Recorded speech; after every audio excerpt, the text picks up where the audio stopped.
নমস্কাৰ বন্ধু-বান্ধৱীসকল, কি খবৰ? স্বাগতম জনাইছো অন্য এটা ভিডিঅ'লৈ আৰু আপোনালোকে চাই আছে আছামিজ কালচাৰ ইউটিউব চেনেল। বন্ধু-বান্ধৱীসকল, আজি আমি ৰং চেনেলত সম্প্ৰচাৰিত হৈ থকা জনপ্ৰিয় ধাৰাবাহিক ময়ূৰপংখীত প্ৰজ্ঞাৰ চৰিত্ৰত অভিনয় কৰা অভিনেত্ৰীগৰাকী প্ৰকৃততে কোন হয়, তেওঁৰ ঘৰ ক'ত, পিতৃ-মাতৃৰ নাম কি, BFৰ নাম কি, এনেধৰণৰ বহুতো কথা এই ভিডিঅ'টোৰ জৰিয়তে আলোচনা কৰিম। গতিকে পলম নকৰি মেইন টপিকটোলৈ আগবাঢ়ো। বন্ধুসকল, এই অভিনেত্ৰীগৰাকীৰ প্ৰকৃত নামটো হৈছে দোলা পাল। তেওঁৰ জন্মস্থান হৈছে অসমৰ ধুবুৰীত, কিন্তু তেওঁ বৰ্তমান কৰ্মসূত্ৰে গুৱাহাটীত থাকে। তেওঁৰ পৰিয়ালৰ বিষয়ে ক'বলৈ গ'লে তেওঁৰ ঘৰত মাক, দেউতাক আৰু এজন ভায়েক আছে।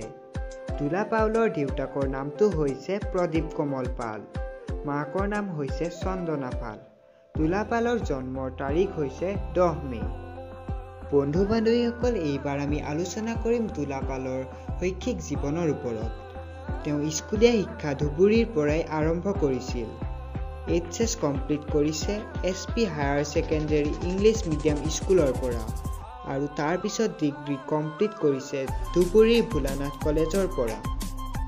দোলা পালে প্ৰথম অভিনয় কৰিছিল জুবিন দাৰ এটা জনপ্ৰিয় গীত ৰুণজুণ নুপুৰে মাতে।